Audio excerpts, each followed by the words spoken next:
and thank you for joining us for this week's edition of It's Your City, sponsored by Indie Film America. Bringing auditions for 3 films to Carson City this summer. Visit Indie Film America on Facebook for more information. Our guest this week is Rosine Bena from the Sierra Nevada Ballet. You're the artistic director of the Sierra Nevada Ballet. Welcome. Thank you. It's great to be here. Rosine, the ballet is bringing a lot of culture to our area. You've been presenting productions for 15 years here in our region, in Carson City and in Reno and in the surrounding area. This is the 15th year. Tell us what brought the company to the area in the first place. Well, we started with the Reno Ballet, which was in 1995 and 96. And that was a company in 2 homes in California as well as Nevada. I loved it here, and I thought, oh, I would love to live here. And then we reformed in 2001 as Sierra Nevada Ballet. And the reason for that is because we wanted to bring ballet to the whole area, to Northern Nevada, not only to Reno. So we decided to call it Sierra Nevada Ballet. And actually, it was the Brewery Arts Center that inspired Sierra Nevada Ballet, because we went there and we just loved it. It's such a charming venue, and it was so delightful to be there. And we thought, let's have a ballet company. So we started Sierra Nevada Ballet. Fantastic. So you had been with the Reno Ballet before, but that wasn't your first experience with ballet at all. No, I was a professional ballerina. I danced with the Stuttgart Ballet, Peninsula Ballet Theater, and the Washington Ballet, and I toured all over the world as a ballet dancer. And I was the youngest member, as a matter of fact, and the first American female to be taken into the Stuttgart Ballet. So I danced on Lincoln Center and the Opera House in San Francisco, so I did a lot of dancing before I decided to do Sierra Nevada Ballet. Enough to have you come and make your home here in Northern Nevada. The company now is providing opportunities for more people to have the opportunity to be a professional dancer. Yes. We started actually an apprentice program, which went very, very well. And that inspired us. A lot of people asked, we produced so many professional dancers, a lot of people asked, well, can you start children younger with a professional program? And so we started Sierra Nevada Ballet Academy in 2013, and it's going very, very well. And Sierra Nevada Ballet and the Academy are moving into our new home, our first real home, in June. And where's that going to be? That's in Reno on South McCarran Boulevard. We're very excited. We move in, our grand opening is June 5th. It will be fantastic to have your own place to do rehearsals and to do the training for the dancers. We have actually some footage of a rehearsal taking place. Yes. This rehearsal, we're in rehearsal for Ballets Ballet, which will be performed at the Brewery Arts Center. And this rehearsal is for Only the Winds by Jenny Boyle August. It's really a beautiful piece. And it tells about the human spirit. You know how in life things affect you. Sometimes not so great things happen to you, but you're like a tree and you stand firm in the wind. And that's really basically what the ballet is about. It's a lovely short piece. It's beautiful. And the dancers have worked very hard on it. This is a rehearsal of part of that. All right, and let's take a look.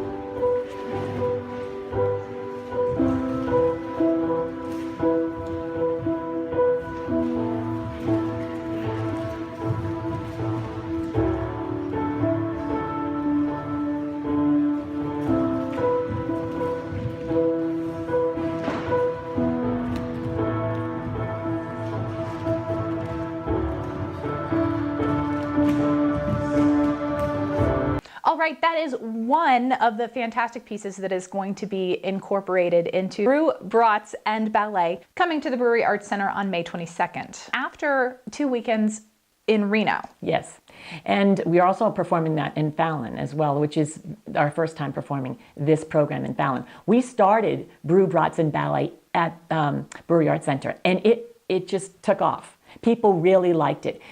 the unique thing about it is not only can you sample brew and brats, but you also get a chance to listen to the choreographers. Each choreographer talks about their piece, what motivated them, how they went about choreographing it, and then the audience sees, they're all short pieces, and then the audience will see a short piece, and after that, at the end of the program, they get the chance to talk to the choreographers. We have a question and answer period, and that's always so much fun, because it's interesting to hear from the audience what they thought of each piece and what they got out of the program. So it's very interesting. That dialogue between the creative person, the choreographer that put it together, and how that's received by the audience makes this a really unique experience. I know a lot of times when we go to the theater or to the opera or to the ballet, you go and you watch and you take away something, but that dialogue isn't necessarily there at the end. So that's really unique. Yes, it is. And we found that people also like to hear from the choreographer before they see the piece, because it gives them a more insight into it. Some context. Yeah. I find this program very rewarding, and it's one of my favorites, actually, because it's very intimate and it's casual. And it's like you're sitting in your living room with a bunch of people and you're doing a ballet. It's really fun. Right. I think that people who normally wouldn't attend a ballet, this is a little more accessible for them. Yes. Yes, and we find that people will attend more ballets because now, after they hear from the choreographer and they see what people put into it, then they're more excited. They want to see more ballet. And that's really what the purpose is. Well, and they have a chance to see more ballet because Brews, Brats, and Ballet is not your only performance. No. Coming up this summer, Sierra Nevada Ballet is putting on Cinderella.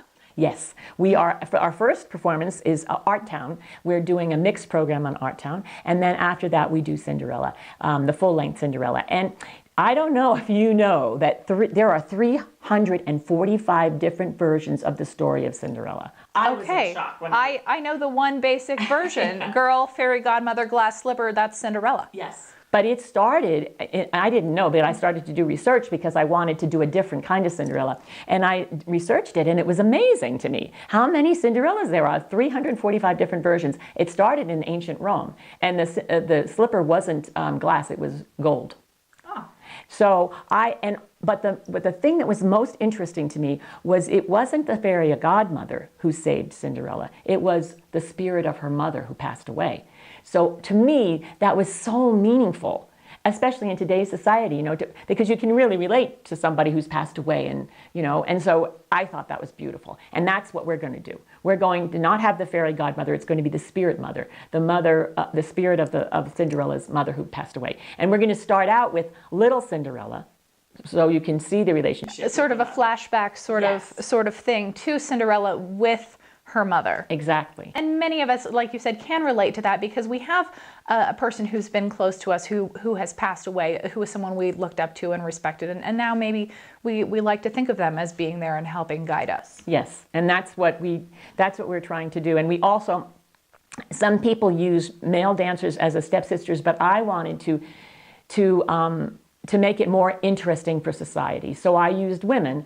One of the women is one of the sisters is very beautiful, but all she cares about is herself. She's very vain. And the other one is kind of silly.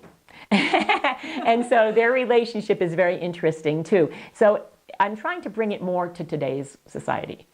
And Cinderella is going to be performed around the region. Yes, we're performing it in Reno, in Fallon, and at Sand Harbor as part of the Lake Tahoe Shakespeare Festival. All right, very exciting. Plenty of opportunities to catch Cinderella after you get hooked on ballet at Brew, Brats, and Ballet. I think people in this area, especially here in Carson City, might be most familiar with your Christmas production. Peanut Cracker. Yes, the Peanut Cracker, the story in a nutshell, has become extremely popular. In fact, our children's program, the one we do especially for the public schools, is getting sold out faster and faster. It's more and more children want to see the Peanut Cracker, which is wonderful. And it's an educational program because it's specially designed for young people. It's narrated. It's short, only 45 minutes. And every year we have thank you letters, and children make pictures of the dancers, and it's just wonderful. We get hundreds of thank you letters and drawings from children, and Peanut Cracker is one of my favorites because of the enthusiasm of the young audiences. And it's becoming really a holiday tradition here in Carson City. It is. We started Peanut Cracker in the Bay Area, when I was in the Bay Area, and it took off so quickly that as soon as we started Sierra Nevada Ballet, we said, okay, we're bringing Peanut Cracker, because it was just something that everybody likes. Children go to the ballet for the first time often to Nutcracker, but sometimes I danced the role of the Sugar Plum Fairy for 25 years. So children would come backstage and ask for my autograph, and sometimes the parents would say, well, you know, it was a little too long, or they fell asleep after 45 minutes, because little tiny children can only watch so long. Right, and the Nutcracker is a full-length piece. It is. It's 2 acts. So I decided to, and sometimes they didn't understand entirely the story, so I decided to do a short version for them that was narrated and only 45 minutes, and that took off really beautifully, and children adore it. And now I'm getting parents who say, you know, I like this one better too, because it's short and you can understand everything, and it's really enjoyable. So absolutely, children and families really look forward to that. Thank you so much, Rosine, for providing culture and bringing ballet into our community year-round, really. Thank you. It is such a great opportunity to speak with you today. Thank you, everyone. Go get your tickets to Brew, Brats, and Ballet, and we'll look forward to additional performances this summer of Cinderella up at Sand Harbor and in Reno. Thank you so much for being. Congratulations on 15 years. Welcome to your new space. Thank you. And thanks to all of you for joining us this week for It's Your City. I'm your host, Cortney Bloomer. This week's episode was brought to you by Indie Film America. If you would like to sponsor a future edition of It's Your City, please contact Darla at the address shown on your screen.